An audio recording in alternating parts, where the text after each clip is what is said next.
ತ್ರಿವರ್ಣ ನ್ಯೂಸ್ನ ವಿಶೇಷ ಕಾರ್ಯಕ್ರಮಕ್ಕೆ ಸ್ವಾಗತ. ನಾನು ಉಮರ್ ಫಾರೂಕ್. ಪ್ರಿಯ ವೀಕ್ಷಕರೇ, ನೀವೆಲ್ಲ ಅಣ್ಣ ಅವ್ರದ್ದು ಬಬ್ರು ಅನ್ನೋ ಸಿನಿಮಾ ನೋಡಿದ್ದಿದ್ರೆ ನಾನು ಇವಾಗ ಹೇಳೋ ಕತೆ ಒಂದು ಸ್ವಲ್ಪ ಅರ್ಥ ಆಗ್ಬಿಡುತ್ತೆ. ಯಾಕಂತಂದರೆ ಅಣ್ಣವ್ರು ಅಭಿನಯ ಮಾಡಿದಂಥ ಬಬ್ರು ಅನ್ನೋ ಸಿನಿಮಾದಲ್ಲಿ ಬಬ್ರು ಅನ್ನ ಬಂದ್ಬಿಟ್ಟು ಅವರ ತಾಯಿ ಮತ್ತು ಬಬ್ರು ಅನ್ನ ಮಣಿಪುರದವರು. ಅರ್ಜುನ ಮಹಾಭಾರತದ ಸಂದರ್ಭದಲ್ಲಿ ಮಹಾಭಾರತದ ಪ್ರಕಾರ ಮಣಿಪುರಕ್ಕೆ ಹೋದಾಗ ಚಿತ್ರಾಂಗದೆಯನ್ನು ನೋಡ್ಬಿಟ್ಟು ಮನಸ್ಸೋಲ್ತಾನೆ. ಈ ಸಂದರ್ಭದಲ್ಲಿ ಅವರ ತಂದೆಗೆ ಹೇಳ್ಬಿಟ್ಟು ವಿವಾಹವನ್ನು ಮಾಡ್ಕೊಳ್ತಾನೆ. ಈಗಿರುವಾಗ ಆ ಚಿತ್ರಾಂಗದೆಯವರು ಕೂಡ ಅರ್ಜುನನ ದೇಹದಾಢ್ಯ ಪ್ರದರ್ಶನವನ್ನು ನೋಡಿ ಮದುವೆ ಆಗಿರ್ತಾರೆ. ಆ ಬಳಿಕ ಅರ್ಜುನ ಚಿತ್ರಾಂಗದೆಯವರಿಗೆ ಮೋಸ ಮಾಡಿದರು. ಆಮೇಲೆ ದೊಡ್ಡ ಯುದ್ಧ ನಡೀತು. ಇದರಲ್ಲಿ ಬಬ್ರುವಾಹನ ತನ್ನ ತಂದೆ ಅರ್ಜುನನ್ನ ಸಾಯಿಸಿದ್ರು ಅನ್ನೋದು ಪುರಾಣದಲ್ಲಿರುವಂತಹ ವಿಷಯ. ಈಗ ಅದೇ ರೀತಿ ಕೂಡ ಆವಾಗ ಯಾವ ರೀತಿ ಅರ್ಜುನ ಚಿತ್ರಾಂಗದೆಯವರಿಗೆ ಮೋಸ ಮಾಡ್ದ, ತಾನು ಕಟ್ಕೊಂಡ ಹೆಂಡತಿನ ಜಾರಿನಿ ಅಂತ ಹೇಳಿ ಅವಾಚ್ಯವಾಗಿ ಹೇಳಿಸ್ತಾನೆ. ಅದೇ ರೀತಿ ಈಗಲೂ ಕೂಡ ಮಣಿಪುರಕ್ಕೆ ಈ ದೇಶದ ಇತಿಹಾಸದಲ್ಲಿ ಅತ್ಯಂತ ದೊಡ್ಡ ಒಂದು ಅವಮಾನ, ಒಂದು ಅನ್ಯಾಯ ಆಗಿದೆ ಅಂತಲೇ ಹೇಳ್ಬೋದು.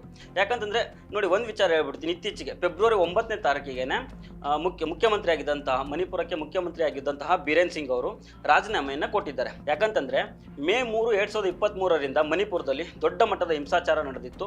ಅಲ್ಲಿ ಮೈತಿ ಮತ್ತು ಕೂಕಿ ಅನ್ನೋ 2 ಜನಾಂಗಗಳಿದ್ದಾವೆ.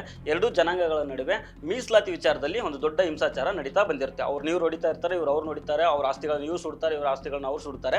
ಹೀಗಾಗಿ ಅಲ್ಲಿ ಮುಖ್ಯಮಂತ್ರಿ ಆಗಿದ್ದಂತಹ ಬೀರೇನ್ ಸಿಂಗ್ ಒಂದು ಗಲಭೆಯನ್ನು ನಿಯಂತ್ರಿಸುವಲ್ಲಿ ವಿಫಲರಾಗಿದ್ದಾರೆ ಅಂತ ಹೇಳ್ಬಿಟ್ಟು ಪ್ರತಿಪಕ್ಷಗಳು ನಿರಂತರವಾಗಿ ಆರೋಪ ಮಾಡ್ತಾ ಇದ್ದು ಬಿಜೆಪಿ ಮುಖ್ಯಮಂತ್ರಿ ಆಗಿದ್ದಂಥ ಬೀರೇನ್ ಸಿಂಗ್ ಅವರ ರಾಜೀನಾಮೆಯನ್ನು ಕೇಳ್ತಾ ಇದ್ದು. ಆದರೆ ಸುತಾರಾಮ್ ಇದಕ್ಕೆ ಬೀರೇನ್ ಸಿಂಗ್ ಅವರು ರಾಜೀನಾಮೆಯನ್ನು ಕೊಡೋದಕ್ಕೆ ಒಪ್ಪಿರೋದಿಲ್ಲ. ಸಡನ್ ಆಗಿ ಒಂದು ಕ್ಷಿಪ್ರ ರಾಜಕೀಯ ಬೆಳವಣಿಗೆ ಆಗಿದೆ ಅಂತಲೇ ಹೇಳ್ಬೋದು. ಮೇ 9ನೇ ತಾರೀಕಿಗೆ ಬೀರೇನ್ ಸಿಂಗ್ ಅವರು ರಾಜ್ಯಪಾಲರ ಭವನಕ್ಕೆ ಹೋಗಿ ರಾಜೀನಾಮೆಯನ್ನು ಕೊಟ್ಟಿದ್ದಾರೆ. ಯಾಕಂತಂದ್ರೆ ಹೇಳ್ತೀನಿ ನೋಡಿ, ಇದಕ್ಕೆ ಕಾರಣ ಏನು, ಇದರಿಂದ ರಾಜಕೀಯ ಏನು ಅನ್ನೋದನ್ನು ಹೇಳ್ತೀನಿ ನೋಡಿ. ಫೆಬ್ರವರಿ 10ನೇ ತಾರೀಕು ಅಂದರೆ ಇವತ್ತೇ ಸೋಮವಾರದಿಂದ ಮಣಿಪುರದಲ್ಲಿ ಬಜೆಟ್ ಅಧಿವೇಶನ ಆರಂಭ ಆಗೋದು ಇರುತ್ತೆ. ಹೀಗಾಗಿ ಈ ಸಂದರ್ಭದಲ್ಲಿ ಕಾಂಗ್ರೆಸ್ ಅವಿಶ್ವಾಸ ನಿರ್ಣಯವನ್ನು ಮಂಡಿಸೋದಕ್ಕೆ ಮುಂದಾಗಿರುತ್ತೆ. ಇದಕ್ಕೂ ಮೊದಲು ಒಂದು ಸ್ಟೋರಿಯನ್ನು, ರಾಜಕೀಯ ಇತಿಹಾಸವನ್ನು ಮಣಿಪುರದ ಹೇಳೋದಾದರೆ 2022ರಲ್ಲಿ ಮಣಿಪುರದಲ್ಲಿ ವಿಧಾನಸಭಾ ಚುನಾವಣೆ ನಡೆದಿರುತ್ತೆ. ಅಲ್ಲಿ ಒಟ್ಟು ವಿಧಾನಸಭಾ ಕ್ಷೇತ್ರಗಳು ಬಂದ್ಬಿಟ್ಟು 60, ಮೆಜಾರಿಟಿಗೆ 31 ಕ್ಷೇತ್ರಗಳನ್ನು ಗೆಲ್ಲಬೇಕಾಗಿರುತ್ತೆ. ಈಗಿರಬೇಕಾದ್ರೆ 32 ಕ್ಷೇತ್ರಗಳಲ್ಲಿ ಬಿಜೆಪಿ ಗೆದ್ದಿರುತ್ತೆ. ಈಗ ಒಂದು ಸರ್ಕಾರವನ್ನು ರಚನೆ ಮಾಡಿರುತ್ತೆ. ಮುಖ್ಯಮಂತ್ರಿಯಾಗಿ ಬೀರೇನ್ ಸಿಂಗ್ ಆಯ್ಕೆ ಆಗ್ತಾರೆ. ಇದಾದ ಕೆಲವು ತಿಂಗಳಲ್ಲಿ JDUನಿಂದ 7 ಜನ ಶಾಸಕರು ಆಯ್ಕೆ ಆಗಿರ್ತಾರೆ. ಅದರಲ್ಲಿ 5 ಜನ ಶಾಸಕರು ಬಿಜೆಪಿಗೆ ಮರ್ಜ್ ಆಗ್ಬಿಡ್ತಾರೆ, ಬಿಜೆಪಿಯನ್ನು ಸೇರ್ಕೊಂಡ್ಬಿಡ್ತಾರೆ JDU ಬಿಟ್ಬಿಟ್ಟು. ಹೀಗಾಗಿ ಒಂದು 37 ಜನ MLAಗಳು ಬಿಜೆಪಿ ಸರ್ಕಾರದಲ್ಲಿ ಆಗ್ತಾರೆ. ಹೀಗಾಗಿ ಅಲ್ಲಿ ಮಣಿಪುರದಲ್ಲಿ ಬಿಜೆಪಿ ಸರ್ಕಾರವನ್ನು ಅಲ್ಲಾಡಿಸೋದಕ್ಕೆ ಆಗೋದಿಲ್ಲ ಅಂತ ಒಂದು ಪರಿಸ್ಥಿತಿ ನಿರ್ಮಾಣ ಆಗಿರುತ್ತೆ. ಆದರೆ ಈ ಹಿಂಸಾಚಾರ ಆರಂಭ ಆದ್ಮೇಲಿನಿಂದ ಪ್ರಮುಖವಾಗಿ ಮೈತೈ ಅಂದರೆ ಅಲ್ಲೊಂದು ಬಹುಸಂಖ್ಯಾತ ಸಮುದಾಯ, ಕೂಕಿ ಅನ್ನೋದು ಒಂದು ಅಲ್ಪಸಂಖ್ಯಾತ ಸಮುದಾಯ. ಕೂಕಿ ಅನ್ನೋರು ಬುಡಕಟ್ಟು ಸಮುದಾಯಕ್ಕೆ ಸೇರ್ತಾರೆ. ಅವರು ಆಲ್ಮೋಸ್ಟ್ ಕ್ರಿಶ್ಚಿಯನ್ ಧರ್ಮಕ್ಕೆ ಮತಾಂತರ ಆದವರಾಗಿರ್ತಾರೆ. ಆ ಮೈತೈ ಸಮುದಾಯದವರು ಕೂಕಿಗಳನ್ನು ತುಂಬ ದೌರ್ಜನ್ಯ ಮಾಡ್ತಾ ಇದ್ದಾರೆ, ನಾವು ಅಲ್ಪಸಂಖ್ಯಾತರ ಮೇಲೆ ದಾಳಿಗಳನ್ನು ಮಾಡ್ತಾ ಇದ್ದಾರೆ, ನಮ್ಮ ಚರ್ಚ್ಗಳನ್ನು ಸುಟ್ಟಾಕ್ತಾರೆ ಅನ್ನೋದು ಒಂದು ದೊಡ್ಡ ಮಟ್ಟದಲ್ಲಿ ಕೇಳಿ ಬರುವಂಥ ಆರೋಪ ಆಗಿರುತ್ತೆ. ಇದಕ್ಕೆ ಬೀರೇನ್ ಸಿಂಗ್ ಅವರು ಹೇಗೆ ಹೊಣೆ ಆಗ್ತಾರೆ ಅಂತಂದರೆ, ಇವರು ಕೂಡ ಮೈತೈ ಸಮುದಾಯಕ್ಕೆ ಸೇರಿದವರು. ಹೀಗಾಗಿ ಇವರು ಮೈತೈಗಳಿಗೆ ಸಪೋರ್ಟ್ ಮಾಡ್ತಾರೆ ಅನ್ನೋ ಒಂದು ಆರೋಪಗಳು ಕೇಳಿ ಬರ್ತಾ ಇದ್ವು. ಹೀಗಾಗಿ ಅವ್ರ ರಾಜೀನಾಮೆಗೆ ತುಂಬ ಒತ್ತಡಗಳು ಇತ್ತು. ಈಗ ಅವರು ರಾಜೀನಾಮೆ ಕೊಟ್ಟಿರೋದಕ್ಕೆ ಕಾರಣ ಏನಂತಂದರೆ, ಈಗ 10ನೇ ತಾರೀಕಿಗೆ ಇವತ್ತಿನ ಸೋಮವಾರದಿಂದ ಅಲ್ಲಿ ಬಜೆಟ್ ಅಧಿವೇಶನ ಆರಂಭ ಆಗಿರುತ್ತೆ. ಕಾಂಗ್ರೆಸ್, ವಿರೋಧ ಪಕ್ಷದಲ್ಲಿರ್ತಕ್ಕಂಥ ಕಾಂಗ್ರೆಸ್ಸು ಅವಿಶ್ವಾಸ ನಿರ್ಣಯವನ್ನು ಮಂಡಿಸೋದಕ್ಕೆ ಮುಂದಾಗಿರುತ್ತೆ. ಯಾಕಂತಂದರೆ ಇತ್ತೀಚಿನ ದಿನಗಳಲ್ಲಿ ಬೀರೇನ್ ಸಿಂಗು ಮಣಿಪುರದಲ್ಲಿ ಹಿಂಸಾಚಾರವನ್ನು ನಿಯಂತ್ರಿಸುವಲ್ಲಿ ವಿಫಲರಾಗಿದ್ದಾರೆ ಅಂತ ವಿರೋಧ ಪಕ್ಷಗಳು ಮಾತ್ರವಲ್ಲ, ಆ ಖುದ್ದು ಬಿಜೆಪಿ ಪಕ್ಷದೊಳಗೇನೆ ದೊಡ್ಡ ಮಟ್ಟದಲ್ಲಿ ಆಂತರಿಕ ಸಂಘರ್ಷ ನಡೀತಾ ಬರುತ್ತೆ. ಮುಖ್ಯಮಂತ್ರಿ ಬೀರೇನ್ ಸಿಂಗ್ ವಿರುದ್ಧ ದೊಡ್ಡ ಮಟ್ಟದಲ್ಲಿ ವಿರೋಧ ಕೂಡ ವ್ಯಕ್ತ ಆಗ್ತಾ ಇರುತ್ತೆ.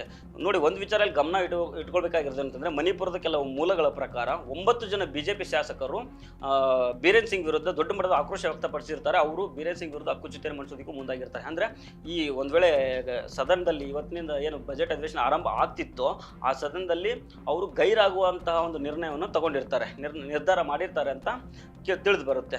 ಹೀಗಾಗಿನೇ ಒಂದು ವೇಳೆ ಅವರೇನಾದ್ರು 9 ಜನ ಏನಾದರೂ ಅಧಿವೇಶನಕ್ಕೆ ಗೈರಾಗ್ಬಿಟ್ರೆ 37 ಇದ್ದದ್ದು 28ಕ್ಕೆ ಬಂದ್ಬಿಡುತ್ತೆ. ಆಗ ಅವಿಶ್ವಾಸ ನಿರ್ಣಯ ಮಂಡಿಸುವಲ್ಲಿ ತನ್ನ ಬಹುಮತ ಸಾಬೀತುಪಡಿಸುವಲ್ಲಿ ಮುಖ್ಯಮಂತ್ರಿ ಬೀರೇನ್ ಸಿಂಗ್ ವಿಫಲರಾಗ್ತಾರೆ. ಯಾಕಂತಂದರೆ ಅವ 28ಕ್ಕೆ ತನ್ನ ಬಹುಮತ ಇಳಿತದೆ. ಹೀಗಾಗಿನೇ ಫೆಬ್ರವರಿ 9ಕ್ಕೆ ಅವ್ರಿಗೆ ಸೂಚನೆ ಬರುತ್ತೆ ಅಂತ ಹೇಳ್ತದೆ ಹೈಕಮಾಂಡ್ನಿಂದ ರಾಜೀನಾಮೆ ಕೊಡೋದಕ್ಕೆ. ಯಾಕಂತಂದರೆ ಈಗಾಗಲೇ ದೆಹಲಿಯಲ್ಲಿ ದೊಡ್ಡ ಮಟ್ಟದಲ್ಲಿ ಎಲೆಕ್ಷನನ್ನು ತುಂಬ ಬಹುಮತದಿಂದ ಬಿಜೆಪಿ ಅವರು ಗೆದ್ದು ಬೀಗ್ತಾ ಇದ್ದಾರೆ, ಸಂಭ್ರಮದಲ್ಲಿದ್ದಾರೆ. ಇದೇ ಸಂದರ್ಭದಲ್ಲಿ ಮಣಿಪುರದಲ್ಲಿ ಬಿಜೆಪಿ ಸರ್ಕಾರ ತಾನೇ ತನ್ನ ಶಾಸಕರ ವಿಶ್ವಾಸವನ್ನು ಕಳೆದುಕೊಂಡೇ ಪತನ ಆಯಿತು ಅಂದರೆ ಅದು ರಾಷ್ಟ್ರ ಮಟ್ಟದಲ್ಲಿ ಬಿಜೆಪಿಗೆ ದೊಡ್ಡ ಮುಜುಗರವನ್ನು ತಂದು ಮಾಡುವಂಥ ಸಂಗತಿ ಆಗುತ್ತೆ. ಹೀಗಾಗಿನೇ ಫೆಬ್ರವರಿ 9ನೇ ತಾರೀಕಿಗೆ ಮುಖ್ಯಮಂತ್ರಿ ಬೀರೇನ್ ಸಿಂಗ್ ಅವರಿಗೆ ರಾಜೀನಾಮೆ ಕೊಡಬೇಕು ಅನ್ನೋ ಸೂಚನೆ ಅಂತ ಬರುತ್ತೆ ಅಂತ ಹೇಳಲಾಗುತ್ತೆ. ಹೀಗಾಗಿ ರಾಜ್ಯಪಾಲರ ಭವನಕ್ಕೆ ಹೋಗಿ ರಾಜೀನಾಮೆಯನ್ನು ಬೀರೇನ್ ಸಿಂಗ್ ಅವರು ಕೊಡ್ತಾರೆ. ನಿಜಕ್ಕೂ ಹೇಳ್ಬೇಕಂದ್ರೆ ಮಣಿಪುರ ಅನ್ನೋದು ನಮ್ಮ ದೇಶದಲ್ಲಿ ಅತ್ಯಂತ ಒಂದು ದೌರ್ಭಾಗ್ಯಯುತ ರಾಜ್ಯ ಅಂತ ಹೇಳ್ಬೋದು. ಯಾಕಂತಂದರೆ ಮೇ 3, 2023ರಿಂದ ಅಲ್ಲಿ ದೊಡ್ಡ ಮಟ್ಟದ ಹಿಂಸಾಚಾರ ನಡೀತಾ ಇರುತ್ತೆ. ಇವತ್ತಿಗೆ ಬರೋಬ್ಬರಿ 628 ದಿನ ಆಯಿತು. 628 ದಿನಗಳ ಬಳಿಕ ಮುಖ್ಯಮಂತ್ರಿ ಆಗಿದ್ದಂತಹ ಬೀರೇನ್ ಸಿಂಗ್ ತಮ್ಮ ಸ್ಥಾನಕ್ಕೆ ರಾಜೀನಾಮೆಯನ್ನು ಕೊಡ್ತಾರೆ. 2023 ಮೇ 4ನೇ ತಾರೀಕು ಮೇರಿ ಕೋಮ್ ಇವರು ಒಲಿಂಪಿಕ್ನಲ್ಲಿ ಮೆಡಲ್ ವಿನ್ನರು. ಇವರು ಸಹಿತ ನಮ್ಮ ಮಣಿಪುರ ರಾಜ್ಯ ಒತ್ತಿ ಉರಿತಾ ಇದೆ, ದಯವಿಟ್ಟು ನಿಲ್ಲಿಸಿ ಅಂತ ಹೇಳ್ಬಿಟ್ಟು ಪ್ರಧಾನಿ ನರೇಂದ್ರ ಮೋದಿ ಮತ್ತು ಗೃಹ ಸಚಿವರಾಗಿದ್ದಂಥ ಅಮಿತ್ ಶಾ ಅವರಿಗೆ ಬೇಡಿಕೊಳ್ತಾರೆ. ಆದರೆ ಅವತ್ತು ನಮ್ಮ ಕರ್ನಾಟಕದಲ್ಲಿ ವಿಧಾನಸಭಾ ಚುನಾವಣೆ ನಡೀತಾ ಇರುತ್ತೆ. ಆ ವಿಧಾನಸಭಾ ಚುನಾವಣೆಯಲ್ಲಿ ನಮ್ಮ ಕರ್ನಾಟಕದ ಗಲ್ಲಿಯಲ್ಲಿ ನರೇಂದ್ರ ಮೋದಿ ಮತ್ತು ಅಮಿತ್ ಶಾ ಅವರು ತಮ್ಮ ಎಲೆಕ್ಷನ್ ಪ್ರಚಾರದಲ್ಲಿನೇ ಬ್ಯುಸಿ ಆಗಿರ್ತಾರೆ ಹೊರತು ಮಣಿಪುರದ ಕಡೆಗೆ ನೋಡೋದೇ ಇಲ್ಲ.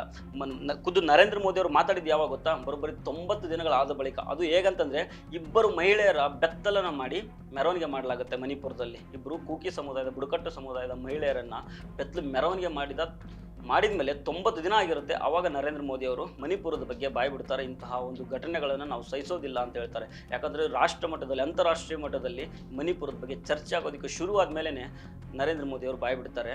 ಅದಾದಮೇಲೆ ರಾಹುಲ್ ಗಾಂಧಿ ಅವರು ಮಣಿಪುರಕ್ಕೆ ಭೇಟಿ ಕೊಡ್ತಾರೆ. ಅದಾದ ನಂತರ ಗೃಹ ಸಚಿವರಾಗಿದ್ದಂಥ ಅಮಿತ್ ಶಾ ಅವರು ಮಣಿಪುರಕ್ಕೆ ಹೋಗಿ ಬರ್ತಾರೆ. ಶುರುವಾದಾಗಲಿಂದನೇ ಅದನ್ನು ಹತ್ತಿಕ್ಕಿದ್ರೆ ದೊಡ್ಡ ಮಟ್ಟದಲ್ಲಿ ನಡೀತಾ ಇಲ್ಲ. 260 ಜನ ಸತ್ತಿದ್ದು, ಸುಮಾರು 60,000 ಜನ ಸ್ಥಳಾಂತರ ಆಗ್ತಾರಂತೆ. ಅಷ್ಟೊಂದು ದೊಡ್ಡ ಮಟ್ಟದಲ್ಲಿ ನಡೆದಂಥ ದೊಡ್ಡ ಗಲಭೆ ಇದು 7 ವರ್ಷದಿಂದ ಇನ್ನೂ ನಡೀತಾ ಇದೆ. ಇವತ್ತಿಗೂ ಅಲ್ಲಿ ಮಣಿಪುರದಲ್ಲಿ ಗಲಭೆಗಳು ನಿಯಂತ್ರಣಕ್ಕೆ ಬಂದಿಲ್ಲ. ಆಗಾಗ ಚರ್ಚ್ಗಳ ಮೇಲೆ ದಾಳಿಗಳಾಗ್ತವೆ, ದೇವಸ್ಥಾನಗಳ ಮೇಲೆ ದಾಳಿಗಳಾಗ್ತವೆ, ಕೂಕಿ ಸಮುದಾಯದ ಮಹಿಳೆಯರ ಮೇಲೆ ಅತ್ಯಾಚಾರಗಳು, ದೌರ್ಜನ್ಯಗಳು ನಡೀತಾ ಇದ್ದಾವೆ. ಆದ್ರೂ ಈ ತನಕ ಅಲ್ಲಿ ಒಂದು ಶಾಂತಿ ಅನ್ನೋದು ಮಣಿಪುರದಲ್ಲಿ ನೆಲೆಸೇ ಇಲ್ಲ. ಕೊನೆಗೆ 628 ದಿನ ಆಗಿ, ಗಲಭೆ ಶುರುವಾಗಿ 628 ದಿನಗಳ ಬಳಿಕ ಬೀರೇನ್ ಸಿಂಗ್ ಅವರು ತಮ್ಮ ಸ್ಥಾನಕ್ಕೆ ರಾಜೀನಾಮೆಯನ್ನು ಕೊಟ್ಟಿದ್ದಾರೆ. ಅದು ಒಂದು ರಾಜಕೀಯ ಹಿನ್ನೆಲೆಯಲ್ಲಿ, ನನ್ನಿಂದ ಗಲಭೆಯನ್ನು ನಿಯಂತ್ರಿಸೋದಕ್ಕೆ ಆಗಲಿಲ್ಲ, ನಾನು ಇದರಲ್ಲಿ ಸಮರ್ಥ ಅಲ್ಲ, ನಾನು ಮುಖ್ಯಮಂತ್ರಿಯಾಗಿ ಮುಂದುವರೆಯೋದಕ್ಕೆ ಅರ್ಹನಲ್ಲ ಅಂತೇನು ರಾಜೀನಾಮೆ ಕೊಟ್ಟಿದ್ದಲ್ಲ. ಅವರು ರಾಜೀನಾಮೆ ಕೊಟ್ಟಿದ್ದು ಯಾಕಂತಂದರೆ ಒಂದು ಡೆಲ್ಲಿ ಎಲೆಕ್ಷನಲ್ಲಿ ಗೆದ್ದು BJP ಅವರು ರಾಷ್ಟ್ರ ಮಟ್ಟದಲ್ಲಿ ಸಂಭ್ರಮ ಪಡ್ತಾ ಇದ್ದಾರೆ. ಈ ಸಂದರ್ಭದಲ್ಲಿ ನನ್ನ ಶಾಸಕರೇ ನನ್ನ ಕೈ ಬಿಟ್ಟು ಹೋದಾಗ ಅವಿಶ್ವಾಸ ನಿರ್ಣಯ ಮಂಡನೆ ಸಂದರ್ಭದಲ್ಲಿ ನನಗೆ ಬಹುಮತ ಇಲ್ಲ ಅಂದರೆ ರಾಷ್ಟ್ರ ಮಟ್ಟದಲ್ಲಿ BJPಗೆ ಮುಜುಗರ ಆಗುತ್ತಲ್ಲ ಅನ್ನೋ ಕಾರಣಕ್ಕೆ ರಾಜೀನಾಮೆ ಕೊಟ್ಟಿದ್ದು ಅಂತ ಹೇಳಲಾಗ್ತಿದೆ. ಹೀಗಾಗಿ BJP ಅವರಿಗೆ, ನರೇಂದ್ರ ಮೋದಿ ಮತ್ತು ಅಮಿತ್ ಶಾ ಅವ್ರಿಗಾಗಲಿ ಮಣಿಪುರದ ಬಗ್ಗೆ ಕಾಳಜಿ ಇದ್ದಂತಿದ್ರೆ ಇಷ್ಟೊತ್ತಿಗೆ ಆಲ್ರೆಡಿ 628 ದಿನ ಯಾಕೆ ಬೇಕಾಗಿತ್ತು ಒಂದು ಗಲಭೆಯನ್ನು ನಿಯಂತ್ರಿಸೋದಕ್ಕೆ? ಅದನ್ನು ಯಾವಾಗಲೂ ಒಂದು ಚಿಕ್ಕ ರಾಜ್ಯ, ಬರೀ ಒಂದು 60 ವಿಧಾನಸಭಾ ಕ್ಷೇತ್ರಗಳಿರ್ತಕ್ಕಂಥ ಒಂದು ಚಿಕ್ಕ ರಾಜ್ಯ, ಆ ಚಿಕ್ಕ ರಾಜ್ಯದಲ್ಲಿ ಒಂದು 628 ದಿನದಿಂದ ಗಲಭೆಗಳು ನಿರಂತರವಾಗಿ ನಡೀತಾ ಇದ್ದಾವೆ, ಸಾಯ್ತಾ ಇದ್ದಾರೆ ಜನ, ತಮ್ಮ ಮನೆ ಆಶ್ರಯ ಎಲ್ಲ ಬಿಟ್ಟು ಓಡೋಗ್ತಾ ಇದ್ದಾರೆ ಅಂದ್ರೂ ಈ ತನಕ ಅವರನ್ನು ನಿಯಂತ್ರಿಸೋದಕ್ಕೆ ಆಗೋದಿಲ್ಲ ಅಂತಂದರೆ ನಿಜಕ್ಕೂ ಇದು ಅವರಿಗೆ ಬೇಕಾಗಿದೆಯೋ ಇಲ್ಲೋ ಗೊತ್ತಿಲ್ಲ. ಯಾಕಂತಂದರೆ ಅಲ್ಲಿ ಮೈತೈ ಸಮುದಾಯದವರು ತುಂಬ ಪ್ರಬಲರು, ಜಾಸ್ತಿ ಸಂಖ್ಯೆಯಲ್ಲಿದ್ದಾರೆ, ಮೆಜಾರಿಟಿಯಲ್ಲಿದ್ದಾರೆ. ಅಂಥವ್ರಿಗೆಲ್ಲ ಆಸ್ತಿ, ಅಲ್ಲಿ ಭೂಮಿ ಎಲ್ಲ ಮೈತೈ ಸಮುದಾಯ ಹತ್ರ ಇದ್ದಾವೆ. ಅಂಥವ್ರಿಗೆ ST ರಿಸರ್ವೇಷನ್ ಕೊಡಬೇಕು ಅನ್ನೋದು ಮೋಸ್ಟ್ಲಿ ಅಲ್ಲಿ ಅವರು.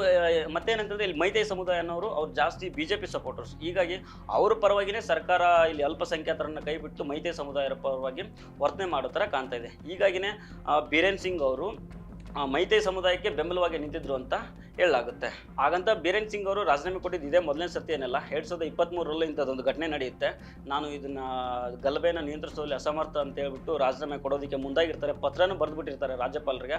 ಆದರೆ ಅವತ್ತು ದೊಡ್ಡ ಮಟ್ಟದಲ್ಲಿ ಪ್ರೊಟೆಸ್ಟ್, ಬೀರೇನ್ ಸಿಂಗ್ ಅವ್ರ ಮನೆ ಮುಂದೆ ಏನು ಮಹಿಳೆಯರು, ಮೈತೈ ಸಮುದಾಯದವರು ಬರ್ತಾರೆ, ಬಟ್ ಏನು ತುಂಬ ದೊಡ್ಡ ಮಟ್ಟದಲ್ಲಿ ಪ್ರೊಟೆಸ್ಟ್ ಮಾಡ್ತಾರೆ. ನೀವು ರಾಜೀನಾಮೆಯನ್ನು ಕೊಟ್ಬಿಟ್ರೆ ನಾವು ಬದುಕೋದೇ ಅನ್ನೋ ರೀತಿಯಲ್ಲಿ ಪ್ರೊಟೆಸ್ಟ್ ಮಾಡಿಬಿಟ್ಟು ಬೀರೇನ್ ಸಿಂಗ್ ಅವ್ರನ್ನೇ ಮುಂದುವರಿಸ್ತಾರೆ. ಎರಡೂ ಕಡೆ ನೋಡಿ, ಇವಾಗ ಅವ್ರಿಗೆ ಅರ್ಥ ಆಯಿತು. ಅವತ್ತು ಯಾರು ಬೀರೇಂದ್ರ ಸಿಂಗ್ ಅವರ ರಾಜೀನಾಮೆಯನ್ನು ಕೊಡಬೇಡಿ ಅಂತ ಹೇಳಿ ದೊಡ್ಡ ಮಟ್ಟದ ಪ್ರೊಟೆಸ್ಟ್ ಮಾಡಿದ್ರು ಮೈತೈ ಸಮುದಾಯದ ಮಹಿಳೆಯರು, ಅವ್ರಿಗೂ ಇವತ್ತು ಅರ್ಥ ಆಗಿದೆ. ಇವತ್ತು ಮಣಿಪುರದಲ್ಲಿ ಕೂಕಿ ಸಮುದಾಯ ಮಾತ್ರ ಬೀರೇನ್ ಸಿಂಗ್ ಅವರನ್ನು ವಿರೋಧ ಮಾಡ್ತಿಲ್ಲ, ಮೈತೈ ಸಮುದಾಯ ಕೂಡ ಬೀರೇನ್ ಸಿಂಗ್ ಅವರನ್ನು ವಿರೋಧ ಮಾಡ್ತಾ ಇದೆ. ನೀವು ಮುಖ್ಯಮಂತ್ರಿಯಾಗಿ ಮುಂದುವರೆದಕ್ಕೆ ಅರ್ಹರಲ್ಲ ಅಂತ ಹೇಳಿ ಸ್ವತಃ 9 ಜನ ಶಾಸಕರು, BJPಯಲ್ಲಿ ಇರ್ತಕ್ಕಂಥ 9 ಜನ ಶಾಸಕರೇ BJPಯನ್ನು ಬಿಟ್ಟುಬಿಟ್ಟು ಬೀರೇನ್ ಸಿಂಗ್ ಅವರನ್ನು ಮುಖ್ಯಮಂತ್ರಿ ಸ್ಥಾನದಿಂದ ಇಳಿಸೋದಕ್ಕೆ ತಯಾರಾಗಿದ್ದರಂತೆ. ಕೊನೆಗೂ ಬೀರೇನ್ ಸಿಂಗ್ ಅವರು 628 ದಿನಗಳ ಆದ ಬಳಿಕ ಆದ್ರೂ ತಮ್ಮ ಸ್ಥಾನಕ್ಕೆ ರಾಜೀನಾಮೆಯನ್ನು ಕೊಟ್ಟಿದ್ದಾರೆ. ಸೊ ಫ್ರೆಂಡ್ಸ್, ಇದು ಇವತ್ತಿನ ಸ್ಪೆಷಲ್ ಸ್ಟೋರಿ. ಮತ್ತೆ ಭೇಟಿ ಆಗ್ತಿರೋಣ. ನಮಸ್ಕಾರ.